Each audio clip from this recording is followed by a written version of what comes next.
Welcome back, everyone. Have a new background here. And just for those of you that are new, anything that I said is not meant to diagnose you or replace your medical care. Check with your doctor before accepting or taking on any of these tips that I'm about to tell you. We have a ton of people ready to speak to. We have this new format, which is awesome. I can actually finally see people on the other side. And so, Steve, let's just dive right in and get some questions answered. Good. We're going to get Rob from Detroit to come up with the first question of the day. Rob, you're on the air. Hey, Dr. Berg, thank you so much for having me. I've been doing keto for about 4 months now, and one of my bigger problems is I pretty much own every one of your supplements, and I'm scared of supplements in some instances, so I don't necessarily take them as directed because I'm wondering what is too many supplements? Can I do too many supplements because they're food grade? Should I be taking them as directed? I mean, I do the keto energy, the nutritional yeast, the adrenal support. And some days, even though I feel so much better than I used to, I still have down days and tired days and old me days before keto. And, you know, I've lost about 70 pounds. And I think I'm just looking for that validation that A, I'm doing okay, and if I keep going, I'm going to eventually feel better, and B, how much supplements is too much supplements? That's a packed question, but let me just dive right in there. Yeah, so with the supplements that I have, you can't do too many because they're food-based concentrates. So you can do too many if you're doing synthetics or you're doing nootropics, which are affect your mental state, which I don't have any of those. So you're not going to have to worry about overdoing it. I think one thing that's beneficial is just to start learning more about those products, what they do, how they affect you, and to see if certain things are being addressed. Maybe some of the ones you can kind of phase out of once you understand what they do more. But you have a good point, because as someone progresses, when they start to go on keto, there's a bit of a you're going to feel better, but then there's going to be ups and downs as you get better. That is normal. That's natural. I always tend to really pay attention to, okay, I'm not feeling right today. When did that happen? When did it start? What did I do right before that? Because you have other things. You have the quality of sleep. You have the people you hang around with. You have stress. You have something you just ate that you normally don't eat. And then you learn from that. Like, okay, good. I won't do that again. I think it's also something that's important to kind of, I'm not recommending a cheat day, but sometimes it takes someone to go off the program occasionally just to see how they feel, to be convinced, yeah, that doesn't work. I'm not going to do that again. And there's other people that don't learn from their mistakes. They tend to keep doing the same thing over and over and over and over, and keep getting bloated. And then when I talk to them, I bring this up. They're like, oh, that's right. Maybe I should not eat that, because every time I eat that bloats me. So I would just learn from what you're doing, and then keep improving and tweaking it as you get to the point where you get your body into a power state, which a temporary going off the program will not even affect you. You feel great all the time, and you're implementing more and more things that increases your long-term survival. Yeah, thank you. Yeah, I just had my gallbladder removed 3 weeks ago. Okay. I had emergency gallbladder surgery. It was, I guess, like within 4 hours, it grew so big it was popping on my abdominal wall. Wow. And when I was 25, I'm 39 now, I was diagnosed with too many stones, and they said I could take it out. But I was like, I want to keep it. It's not bugging me. Unfortunately, it started bugging me. So I did get your gallbladder formula. And, I've noticed like MCT oil doesn't impact my stomach anymore. I used to have problems with it. I feel like I'm better now that it's gone, but I'm kind of wondering, should I take those supplements now? And, do you think my keto lifestyle is going to change because of it? So you just have to pay attention to being deficient in bile maybe down the road, because what happens, you no longer have a storage of bile. So what does that mean? It means you're not going to be able to have this concentrated bile. So now we have a diluted bile. So now you're susceptible to not getting the full benefit from omega-3 fatty acids, vitamin A, vitamin D, vitamin E, vitamin K, right? In fact, K1, K2. So that's why the gallbladder formula is beneficial. But then the question is, how do you know if you're taking too much? Diarrhea. If you have diarrhea, you're taking too much. You back off, and then you can kind of use that as a monitoring to see if you need more or less. Like, let's say you get constipation. Wow, I need more bile. That bile is going to help your thyroid work better because it's going to convert T4 to T3. Yeah, you can live a perfectly normal life. Just just keep replacing that bile over time. And if you start to be driving at night in the dark and notice that your vision is really poor, that's a vitamin A deficiency. Like, oh, I need some more bile, not vitamin A, but more bile to help me pull in that fat soluble vitamin. So just watch all my videos on that. I think you'll get more help on that. I've watched a ton on it. Thank you so much. My last thing is just a quick statement. You've never done a video on like how an SSRI, like a anti-anxiety pill, will impact our bodies. And I've been trying to get off of them because keto has made me feel like I don't need them anymore, but they're so hard to get off of. And I was just wondering if you could ever in the future do something that shows this is what it does to our bodies. That is a great tip for me. Thank you, because I was just wondering, what am I going to do a video on next week? And I'm going to do it on that. So that's a great idea. Thank you so much. Yeah, sure. Okay, well, that was All right. great. By the way, Doc, speaking of supplements and vitamins and all that, Kathy on YouTube writes in that her synthetic vitamins feel like rocks in her stomach. She can't handle it. My lay approach would be, well, quit taking them. What do you say, Doc? I was the guy that was taking the one-a-days and not even thinking that they weren't the same as any other vitamin. They were inexpensive in college. I would not take these. And then later on, I actually learned that the main ingredient is calcium carbonate. That's a rock. So I was eating rocks with some chemicals, very, very cheap ingredients. They don't work the same as whole food. So I think I would lean on the area of not taking those and getting more of a real vitamin. But that's just my opinion. Well, I think that's literally rocks. Well, she's on to something. And it's great. You can use it as a paperweight because they're very heavy. So that's one great benefit. Well, that's terrific. Well, listen, why don't we say hello to the world? And by the way, later on, we've got Kelvin coming for the UK. So we've already got somebody online in the green room from UK. And for the rest of the world, we're going to give a shout out to Canada, Malaysia, Sweden, Singapore, Mongolia, Zambia, been there, France, Slovenia, India, Germany, Pakistan, the Virgin Islands, Spain, Denmark, Saudi Arabia, Jordan, Trinidad, Poland. These are some new names. Ireland, Argentina, Switzerland, Israel, Turkey, and all across these United States. And I don't know if we said Canada. Listen, Mexico, what is it with you guys? South America, I know you're listening, but you're just not chiming in. So I'm going to put one in for Mexico anyway. I know they're out there.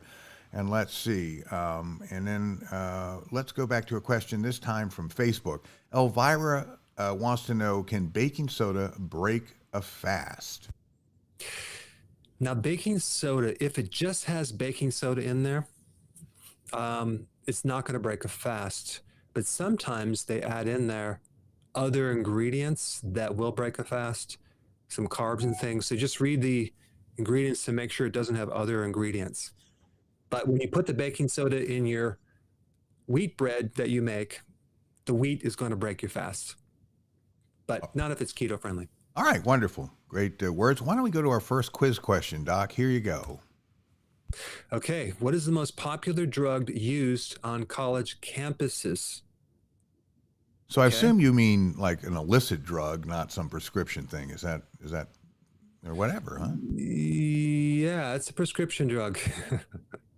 Oh, interesting. Okay. But you might not take it with a prescription. Get it without a prescription. Well, there's some of that too. Okay, how about Jessie? She wants to know on YouTube, with or without drugs, what causes a sluggish lymphatic system? Is it acidosis? Your lymphatic system doesn't have a pump, so it's activated by motion. You have to move. Now, there's different types of lymphedema where you're actually holding fluid or lymph because of various reasons, which I won't get into. But typically, if you want to get that lymphatic system pumped out, you want to stay in motion. You want to stay moving, exercise. But there are other conditions. There's immune conditions. The lymphatic system is really a backup system for your circulation, because all of your blood that goes to the arteries and gets pumped to the heart end up into the capillaries. Then they cross that barrier into this other backup system, which is the lymphatic system, which actually can act as a system that can back up the circulation. So if there's anything wrong with the circulation, you could have problems with your lymph. And lymphedema is a completely different problem, which I've done a video on that, so you can watch that video. Oh, I hope Jesse doesn't suffer from that. And by the way, what would the symptoms be? I'm interested how Jesse, sort of diagnosed that it might be a sluggish lymphatic. You're going to see your ankles are going to be all filled with, it looks like fluid, and you'll have, it looks like it's retention of a lot of fluid, like your feet and your ankles, and your body's just really puffy. Interesting. Well, Jesse, get off the couch. No, I'm sure he has a great exercise regime. And then here's another one from YouTube. Steve wants to know, he's been using allulose, if I'm saying that right. He loves it, says it makes great ice cream, wants to know your thoughts on that as a sweetener. Love it, love it, love it, love it. I think it's one of the better sweeteners, and I'll be doing more videos on it. So I recommend it. It has a glycemic index of 0. And it tastes like sugar. Well, that's really neat. So they're coming up with great schemes for that. Let's see. I don't have any answers quite tabulated for the question yet. So why don't we go to another caller and stand by? And I'm going to bring up Zahid. Let me find him here from Toronto, Canada. Zahid, you're on the air with Dr. Berg. Good morning, Dr. Berg. How are you? Good morning. Great. Thanks. Okay, my question is I've been doing keto for past 4 months. I lost tremendous weight. I would say about 24 to 25 pounds. But now it kind of still, it's not going anymore. But I'm not too worried about it because I have some muscle weight. I do workout. My issue is I've been having a gas problem, bloating problem for past 5 years. I tried different diets. I even tried keto. I tried to stick with proteins and all that. But no matter what I eat, it's still there. And also I recently developed an issue of burping as well, and some sort of heartburning and acid reflux, I would say. In other words, my doctor says it's IBS problem and you have acid reflux issue as well. I'm not taking PPIs. I saw your videos and all those, but I'm trying some homeopathic thing. So my question is how to get rid of this bloating issue, because it makes my life hell. It's cramping, mood swing, and all that stuff. So you have this step 1, step 2, step 3 type actions you want to take.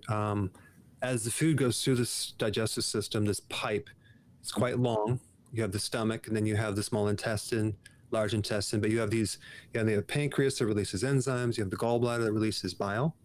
But it all starts with the stomach.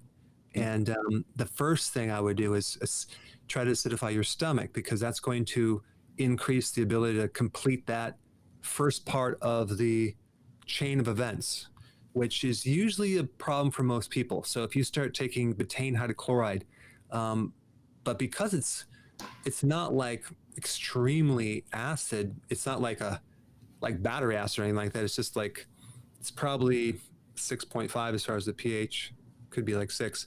It gives you the building blocks to build your hydrochloric acid. You're going to need probably, 5 to 9 of those with a meal initially. And you might see a little change. You start doing that for 1 to 2 to 3 weeks, and all of a sudden it starts to really work a lot better. And then you start to acidify the stomach over time. So that's number 1. And then you start doing intermittent fasting. So you're not constantly shoving food down this pipe you want to give it a chance to heal.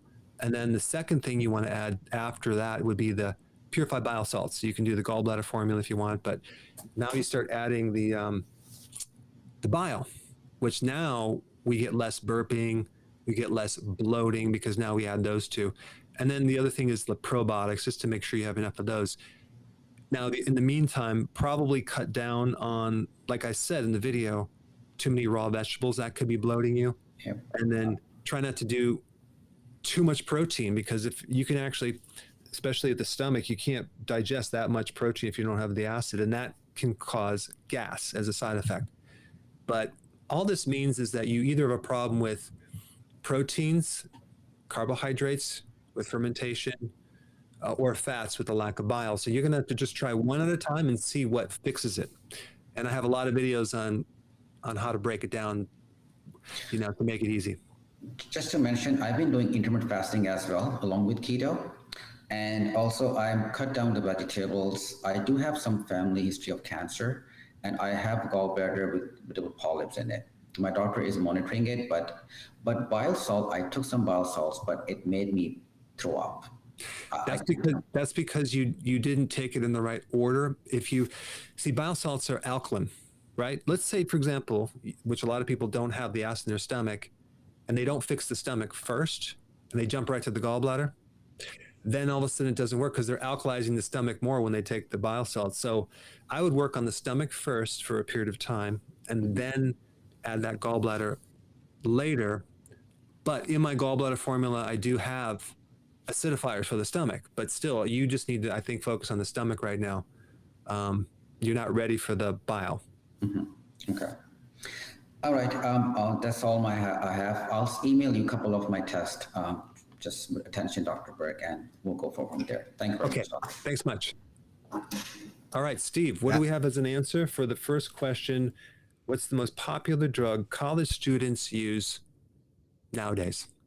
All right. Well, 70% say Adderall, 20% Ritalin, and then CBD 5 and caffeine 5. Any winners today? Yes, Adderall is the winner. Adderall is the winner. So, in fact, did you realize that 24% of students in universities are using Adderall? I think that's kind of high, and it's used as a study aid.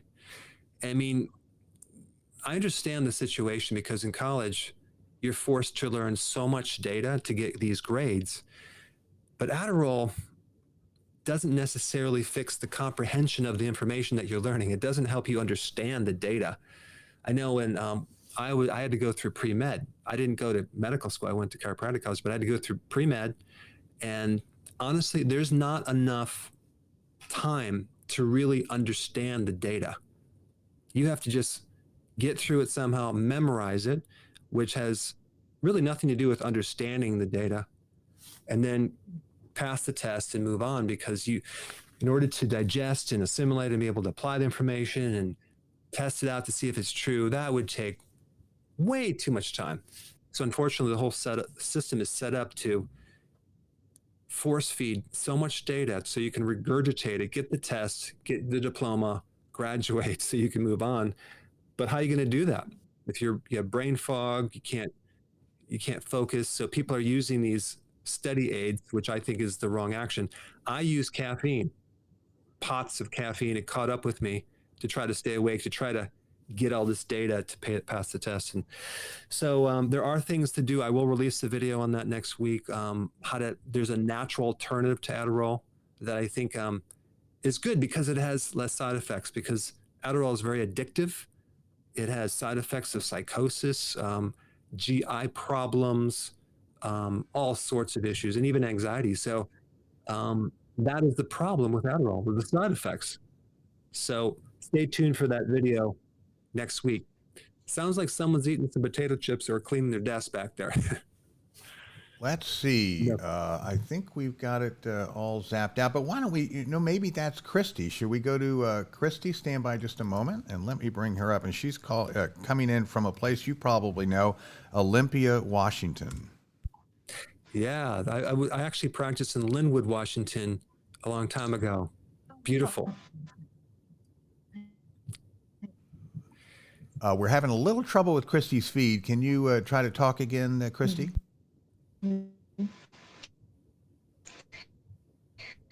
Well, I tell you what. So, hi, Oh, oh, Dr.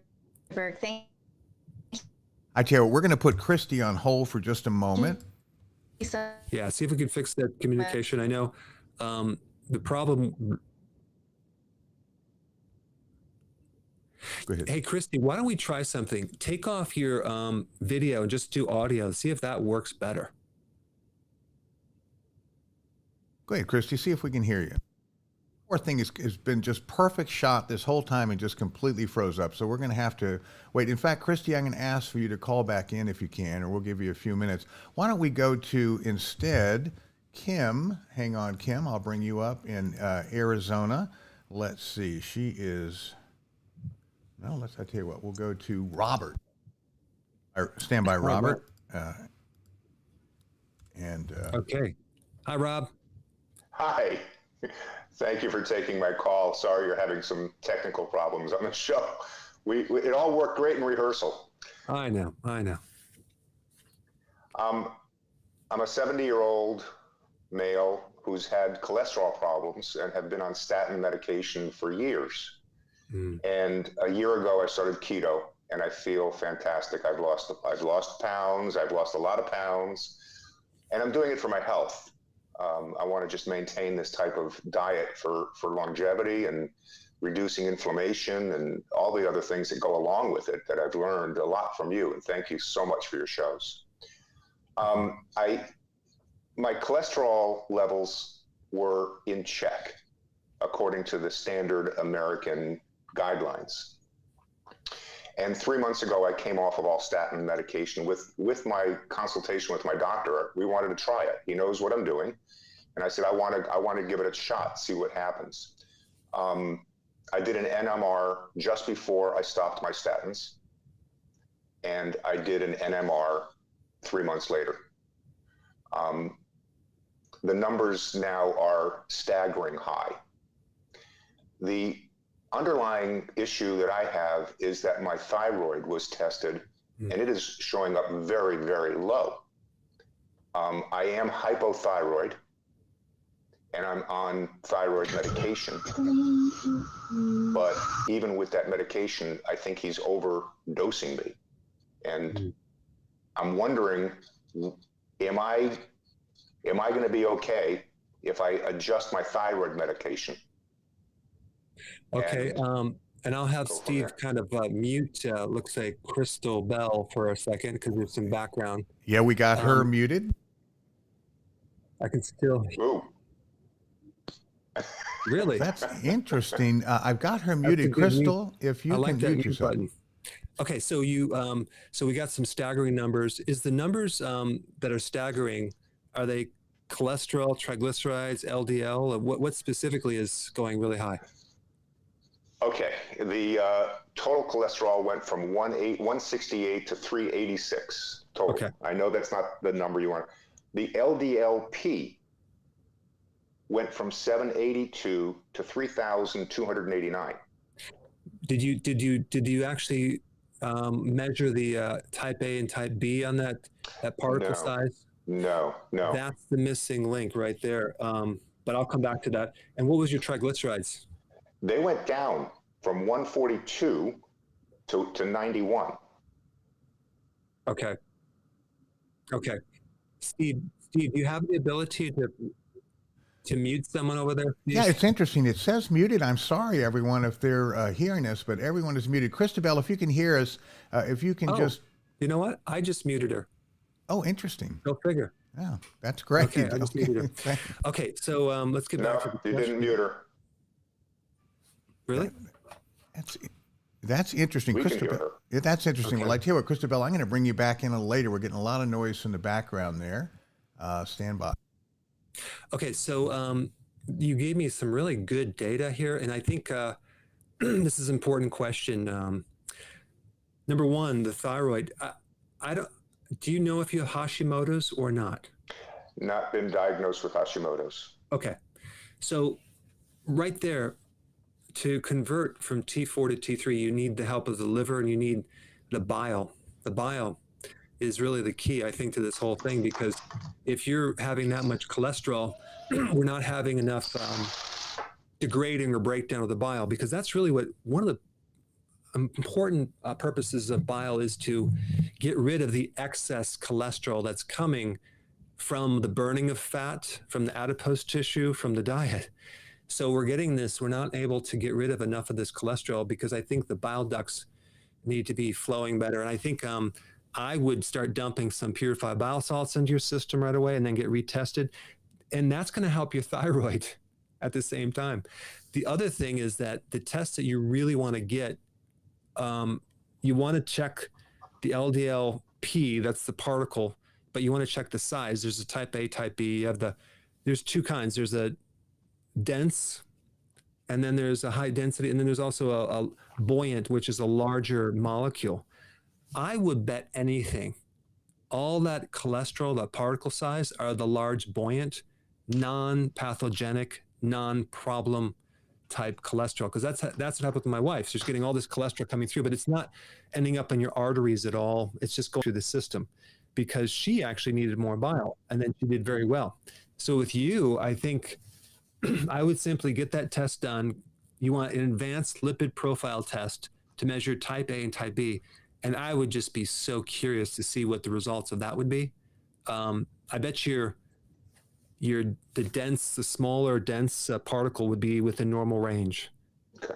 Add the purified bile salts, keep working on your liver, and then come back on and let me know maybe in 2 months, and let's see what we can do with that. And then maybe in the meantime, you don't have to add extra type of fatty foods. Just eat the fat within the normal food. But I will say that all these other indicators seem to be better. You're feeling better, and so that's really what's missing. Okay. So try I that. appreciate it. Thank you very much, doctor. Sure. You're welcome. Okay. Okay. Hey, Dr. All right, Berg, how about the Steve, next question? Yes. Here's a question. Why does gout attack the big toe? Okay. That's the question. All right, interesting. Let's see if you guys could get that one correct. Okay, and let me just have a little disclaimer or explanation for the audience. What we're hearing in the background, Dr. Berg, the audience doesn't hear, so it's just torturing us, and we'll work that out. But everybody in the green room and you apparently can hear that, but at least it's not broadcasting, so it's driving us nuts. And anyway, folks, we're really excited about this new system we have, which allows a much more intimate interaction between Dr. Berg and all of you folks. So if you'll bear with us as we get better and better with this routine, but everything else remains the same, the question and so on. And then, of course, tons of stuff from social media. So let's get back to that. And we have some questions from Facebook. Muhammad, what is the better, raw sunflower seeds or roasted sunflower seeds? Is there a difference? The raw sunflower seeds have a lot more B1 in them. However, there is still some in the roasted, and roasted are a little easier to digest because there's less inhibitors, enzyme inhibitors there. So they're better on the digestive system. So, eat them in moderation. And I think most people can digest them, but if you can get them more raw, you're going to get more nutrition. However, that being said, there are certain minerals that you can get if you actually consume them roasted. So it's kind of a mixed bag, because certain vitamins are going to be there if they're raw, but if they're roasted, you're going to get rid of or break down some of the anti-nutrients that lock up the minerals. So, but I pretty much like sunflower seeds for their vitamin B1. So that's one thing that I focus. I don't think you're gonna get a lot of your other nutrition from sunflower seeds. I mean, it's kind of minor. So it gives you certain things, but the main thing is the B1. That's why I like it. So I would just go with the raw if I were you. Is that true for other nuts or legumes, or however you say it, or is it different with each individual?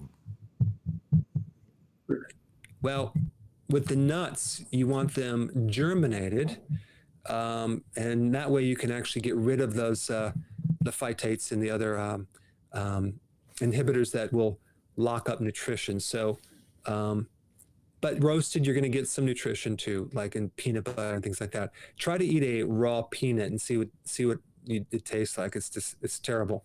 So walnuts, I like walnuts raw, but I would germinate them. So I have a complete video on that question if you want to just search it out. All right, that sounds great. Now let's try Kim again from Arizona. All right. Steve, do we have? We have Kim from Arizona on the line. Go ahead, Kim. Hello. Okay, Kim. All right. Hi. Thank you. Hi. Thank you so much for this platform to ask questions in your time. It's very kind. It's very educational too.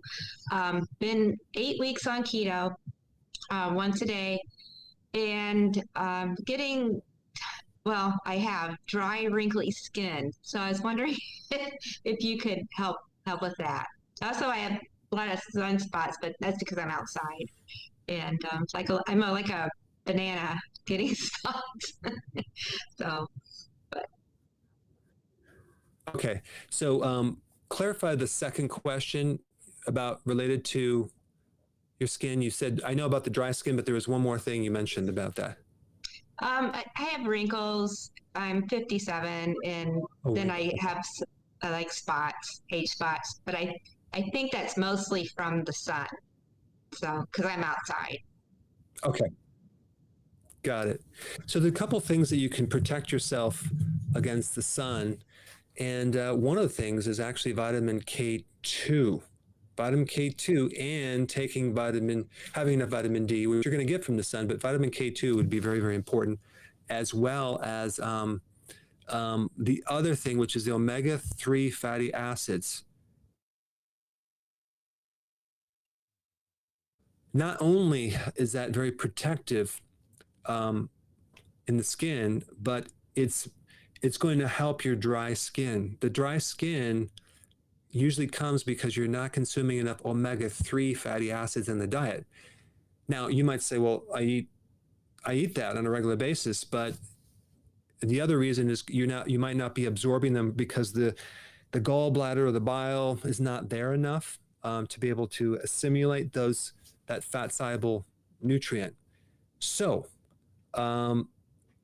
those are the two things I would look at, and maybe you want to take a combination of both, but that will make your skin less dry, consuming more omega-3 fatty acids. So cod liver oil, and I've been doing that, but could I take it twice a day? Cod liver oil, fish oil, or fish, salmon. Yeah. All right. Thank you. Yeah, it looks like we're having some technical. You're welcome. Yeah. Okay, let's see. She All right, was Steve, breaking up there a are you little able to bit. hear me here over there? I sure am. And in fact, we've got some answers to the quiz question. Why does gout attack the big toe? And the audience says 80% say the toe joint is the furthest from the heart and it's the coldest joint, creating uric acid crystals. Boy, that's an advanced answer. 20% say gravity pulls uric acid down to the lowest joint. What do you say? You know, I'm actually very impressed with you guys because there's two things that affect the deposits of these uric, and that is the pH and the temperature. So it just so happens that out of all the parts of your body that is the coldest, it's the big toe. And so that's probably what's going on. Most likely is that it's a temperature thing. And usually gout attacks happen at night. In the middle of the night, they wake you up when you're the coldest. So I will be doing a video more on that. I think it's going to be a very interesting video. So stay tuned for that. That's wonderful. And then back to YouTube. Fatnazi is losing iron and weight and suffers from Helicobacter. Is that any remedy for that, or what should he do? Or is that, in fact, the cause of his problems? You broke up there, Steve. Can you repeat that? Sure. So anyway, on YouTube, Fatnazi is losing iron and weight and claims to have, or does have, Helicobacter. Could that be the issue with him?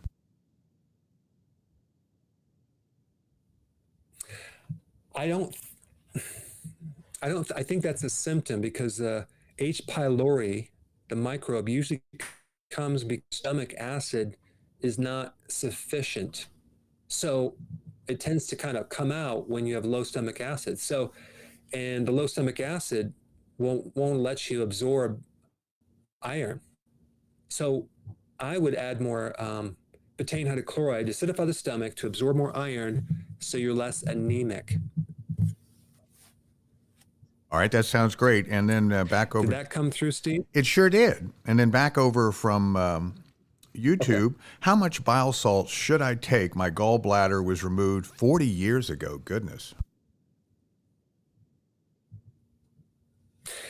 Yeah, I would experiment and try different things. If you're going to take my purified bile salts gallbladder formula, you would take like 2 after a meal.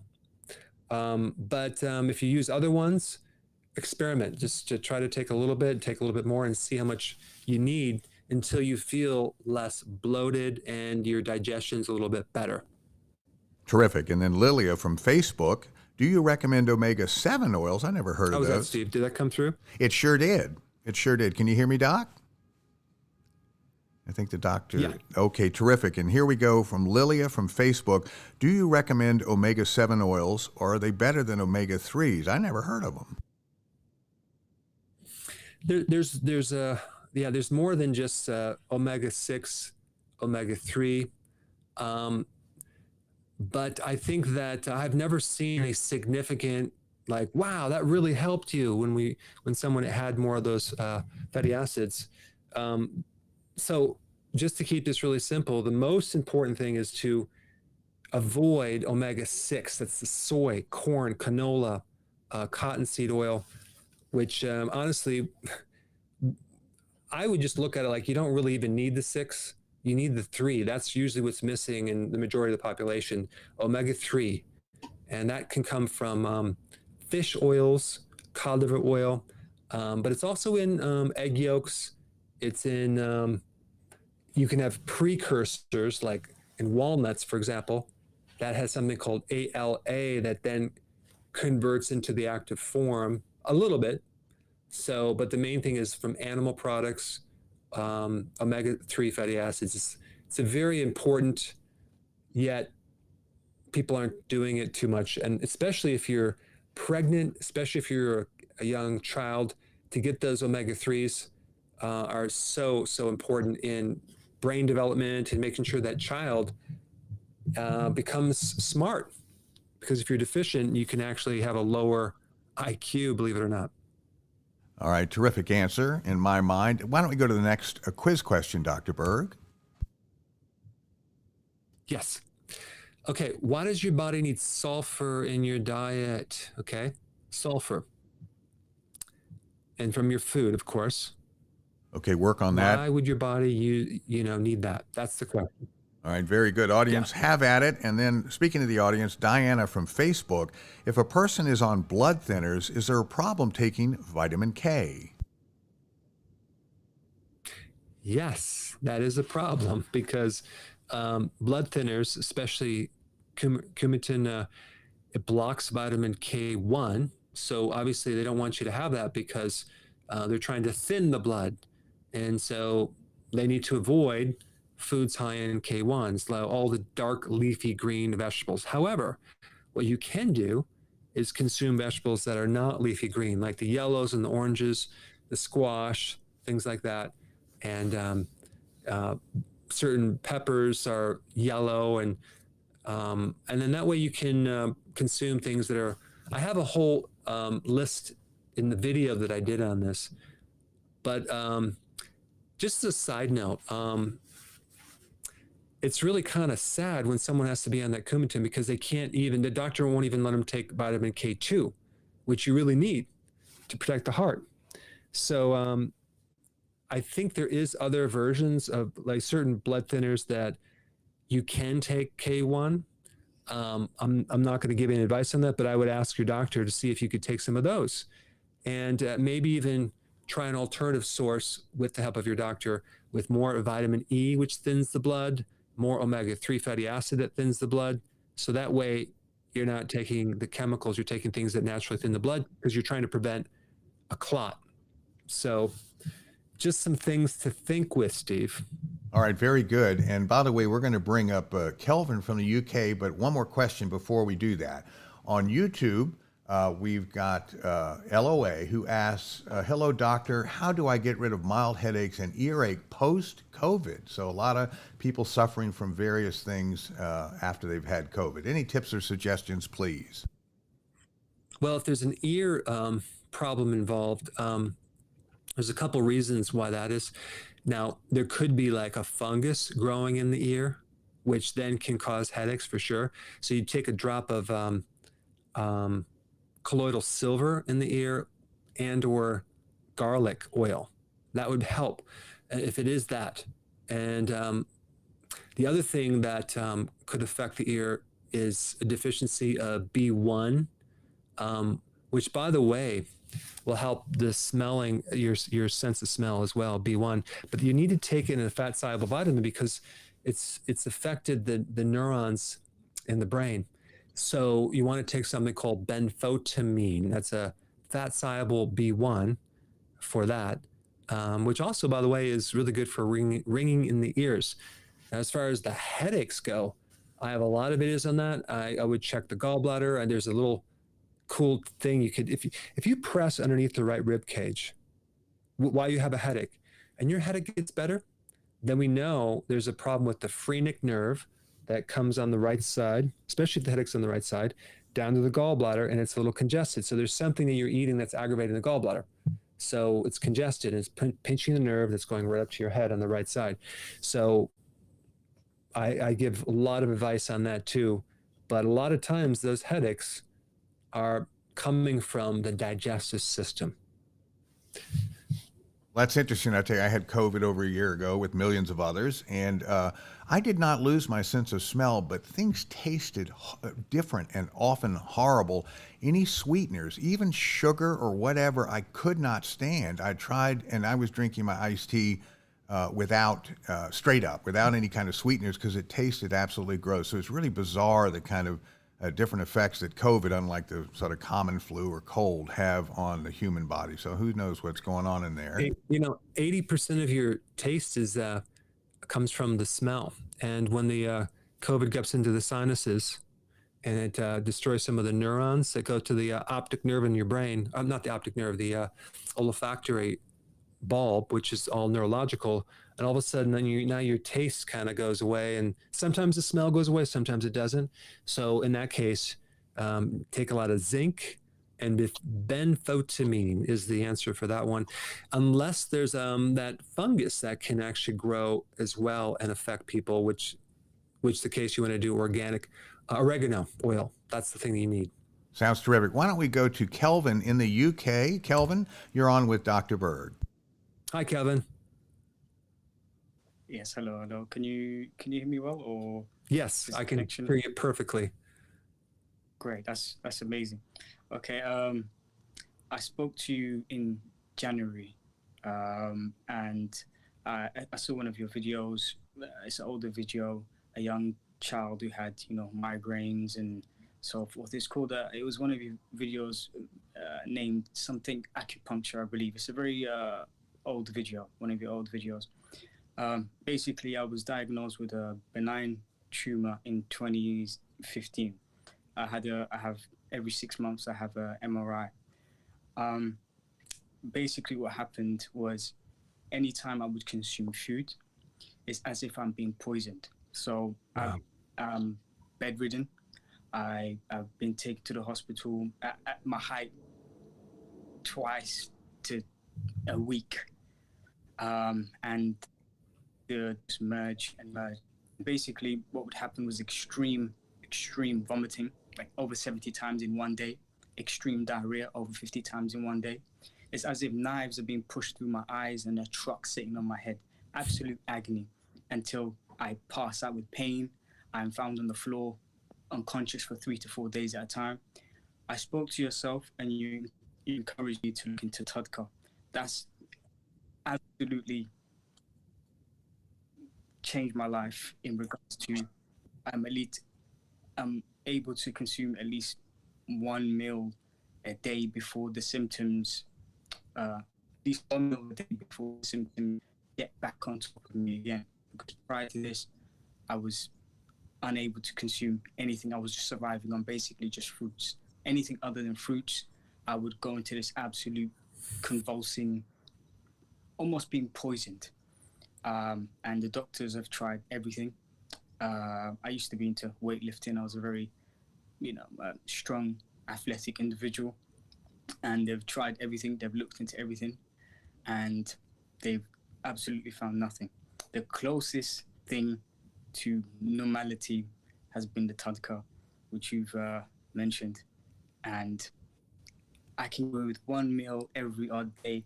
Anything more than that, I just get thumped, and it's not life worth living. It's bad. It's really, really bad. It's like really, really bad. Wow. So, amazing. You've been you've changed my life with just Tudca, and you are literally right there. You know what the issue is, but it's just I can get away with now. For the first time, it was so emotional to actually be able to eat a meal in almost, it feels like years, and I've kind of almost been on keto in some, when I test to see if I'm in ketosis. I'm pretty much in ketosis because I'm pretty much just fasting all of the time, and then it's broken with mostly fruits. Wow. So with the Tudca, I've been able to get away with at least a meal. That's awesome. For those people that don't know what Tudca is, it's now they make it a synthetic version of bear bile, which is it's a type of bile salt, and it's quite remarkable because it's one of those things that I recommend for very, very wild, bizarre symptoms that you can't figure out, and you've tried everything and nothing's worked, and you try this and it works. And what it does is it opens up the bile ducts in your liver to allow more drainage. So, I mean, it goes beyond that, but and that way you have less toxins coming back up. It's an anti-inflammatory. I think you may want to make sure you're doing 2 Tudca in the morning, 2 in the afternoon, both on an empty stomach. And you may even, when you eat that meal, take regular bile salts right after the meal, so that can actually help yourself as well. And then do more things to support your liver. For example, choline might be something that'd be good for you. Fermented vegetable might be okay. I think you might benefit too from, it's called keto aminos that I have, simply because you don't have to break down protein. It's just giving you those essential amino acids that you're not getting from the fruit or other food, because you're having a hard time just getting the right nutrients. So you're going to have to maybe add more nutrients to make sure you have enough amino acids, make sure you have enough fatty acids, make sure you have enough vitamins, but it's hard for you to get it from food right now. I think over time, things are going to get better where you can actually do more and more foods. But that is awesome. I love it. And I'm so happy for you. That's so great. Thank you very much. I appreciate. So just to close it off, you said choline? Was that what you choline? Said? Yeah, choline. Choline is actually in bile salts. It helps the liver. I always find that regardless of how sick a person is, they choline helps them. It's like, oh, it gives me relief. It opens up the liver, allows for drainage. All right. Thank you very much. Thank you very much for the work you do. I really appreciate it. Thank you very much. You're welcome. My pleasure. And I would love to have you add your success story to my website. One thing that I rarely ask for, which I'm starting to now, is definitely send us your success stories. I have a button on our webpage that you can write your success story, because I want to read these success stories. We're getting so many successes all over the place, but I'd like to actually have them on our website. That would be awesome. So those of you that are experiencing great results, just go to the website and enter your success story. I'm going to be talking about them. I'll post them, and I want to read all of them. And I think we have a little more than 4,000. We have a few more to go till we hit the target of 1 million. So I need your help. We need to quickly get more of these on the website. Well, I tell you what, Dr. Berg, I embrace, and many people do, medical science to the degree that they can help. It's so often doctors just seem to give up. They may have a remedy somewhere in their textbooks or whatever, but I just don't think they do the research. And I know for a fact they don't do the research that you do. So Dr. Berg, is not inventing these things. He does an enormous amount of research starting from 4 a.m. in the morning and reads and reads and reads and finds out what things help people. So, from that, you get a story like Kelvin, who, in spite of all the great, doctors in the UK there, they couldn't seem to help him, and Dr. Berg did. So we need to keep an open mind about treatment. There's a lot of holistic and a lot of natural things that indeed do, keep us a lot healthier. So we all salute you, Dr. Berg, for your tenacious research, and it pays tremendous dividends. So that's terrific. I tell you what, we should probably go to another, answer a quiz question that we have here. And it is, what does our body need sulfur from the diet? Why do we need that? And the 75% say better joint health, 15% say liver detoxification, and 10% say improved immune system. Just how smart are they on this question, Doc? They're all smart because one of the most important things for sulfur is detoxification. And there's two very important amino acids that are made from sulfur, methionine and cysteine. And those are involved in making glutathione, which is one of the most important detoxifying antioxidants that we have of the liver. So the sulfur foods, which, by the way, you might think garlic, onion, Brussels sprouts, cabbage. You're correct. You're going to get sulfur from that for sure. And you need to get your sulfur from that. But there's other things that actually have a better absorbable form of sulfur, and that would be from the animal products. So if you're watching and you're vegan, you're going to have not the optimum chance of getting the type of sulfur that you need because, think about it. It's like eggs, like rotten eggs. You ever taste that? Well, that's because of sulfur. Of course, you don't want to eat rotten eggs, but eggs have good sulfur. Meats, seafood, all have higher amounts of sulfur. So I would do a combination of those foods, fish and meats and eggs and cheese, as well as these cruciferous type vegetables, especially the cabbage. But Brussels sprouts, loaded with sulfur, garlic, onions, makes your breath really great and fresh. But so sulfur is good for also your joints. Chondroitin sulfate, you ever hear of that? That's for the joints. But also for detoxification. If you don't have sulfur, you can't break down poisons. If you take cinnaminidide for like pain relief in your whatever, so for whatever joint problem you have, because you're low in sulfur probably, you're going to use up a lot of your sulfur and your glutathione. So you're going to have to replace that, or you're going to become very deficient in sulfur. And then now you can't detoxify that drug. And so it builds up in the body. So anything toxic wise, the more toxic you are, the more sulfur you need. And especially sulfur is good for the phase 1, phase 2 detoxification to get rid of things that cause cancer, poisons that cause cancer. So, that's what sulfur does, Steve. Well, that's really interesting. Here, why don't we answer this question or ask it, Doc? Go ahead. What is the number one exercise for easing depression? Okay.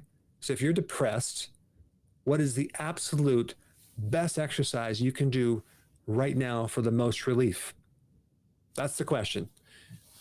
Right. Speaking of questions, Colleen from Facebook wants to know, what are your thoughts about liposomal vitamin C? Did I say that way? Right? Yeah. It's a type of form of certain vitamins, not just vitamin C, that they actually can wrap it into a lipid form, and it can be absorbed in the body with various tissues a little bit better. But the problem is, what are you wrapping in that lipid? most people with vitamin C, they're wrapping a ascorbic acid, which is really just one part of the vitamin C complex. It's the antioxidant portion. But what about the other parts of the vitamin C complex?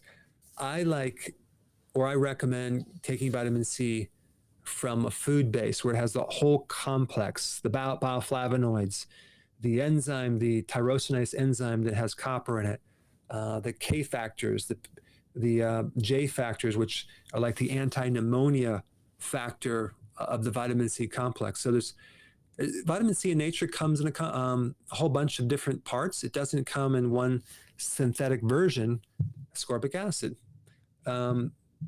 There is some benefit to taking large dose of ascorbic acid for various things, but for overall vitamin C health, I don't recommend it because it can create deficiencies of the other factors. I had this guy who did some research and he says, oh yeah, I'm going to go to Mexico. I have cancer. I'm going to get like over 100,000 milligrams of vitamin C injected into my body. And I don't know if it actually helped him, but I do know when he came back, he had severe deficiencies of bioflavonoids because he started getting like varicose veins and spider veins and all over his body. It was really, really weird. That's a deficiency of the bioflavonoids because he took too much of the ascorbic acid, which can throw the vitamin C out of balance. Now, there's a lot of controversy, and I know there's going to be certain people that disagree with that because there's this or that. I'm just telling you what I've observed and what I've seen before. So if you're taking vitamin C, take it in the whole form, just as nature has provided it. So more ain't always better, right, Doc? I mean, that's not always the case. No, it's not, especially if it's out of the normal complex. Go with what nature does. It gives you the whole complex, and it might be in lower dosages, but it's more functional than a high potency synthetic version or part of a vitamin that's in high levels of fraction. Like most of the vitamins sold one a days, they have this high potency synthetic B complex that's like 13,000 times more than the normal amount. Well, really, it's made from petroleum. Is that really helping you? So it'll knock out some of the other factors. Well, that's terrific. And Julian from Facebook wants to know, what nutrients does she think she's lacking? Maybe she has too little of something. She's continually having dry feet and her toenails are in really bad shape. How can we help Julian? These things I would make sure that you're on healthy keto and intermittent fasting first because you're treating the symptom. But for example, that could be coming from omega-3 fatty acid deficiency. It can come from a lack of vitamin B2, which creates cracked skin, especially on your heels. It could come from low zinc. So I would make sure that your diet is corrected. Also, if there's a toenail fungus or whatever, that could come from the gut that messes up your nails. If your nails are split, that is a calcium deficiency. If you have these little white specks on your nails, that's a calcium deficiency. But it's usually a period of time where you ate a lot of carbohydrate that depleted that, and now it showed up as a white spot right in the middle of your nail. So we know about 3 months ago, because that's how fast the nail, well, it grows every 6 months. 3 months ago, you had a huge birthday. You ate the whole cake. That's how I can predict what people ate. Just look at the nail and see what's happening, and you can tell at what time frame they did that. Interesting. Well, we're running out of time. Speaking of time frame, let's go to the answers. So the question was, what's the number one exercise for easing depression? In our audience, 75% say long walks outside, 10% say running, 10% say dancing, and 5% say yoga and meditation. Are they on the right track, Doctor? Well, I think that they're all correct. But here's the thing, Steve, when someone's depressed, what are they doing? They stop moving, right? There's no motion. So there's a relationship between their motion and their mood. I will guarantee it's virtually impossible to feel depressed if you're moving fast. And so the exercise that has the fastest motion is the best for depression. And that would be sprinting, running. Then comes jogging. I mean, you watch Forrest Gump, Steve, right? I mean, you know how this works. He goes for a run, and then all of a sudden, a year later, he has no more depression. But yeah, anything aerobic exercising, type dancing, high intensity interval training versus weight training, which is a slower motion. So you want fast type body motion to do if you're depressed. Especially also if you're sleeping at night and you're getting enough energy, it's very difficult to be depressed. But when someone's depressed, they basically stop moving and they're usually in bed just laying there motionless. So that's just a tip. Try it out, see if it doesn't help you. I will be doing a video on that too. Of course you will, Doc. Hey, listen, we're out of time. Why don't you take us out of here and we'll play our little jingle. Thanks for all of your questions and your attention watching this. I really appreciate you guys. Stay tuned. Have some fascinating videos come up this next week. I will see you next week.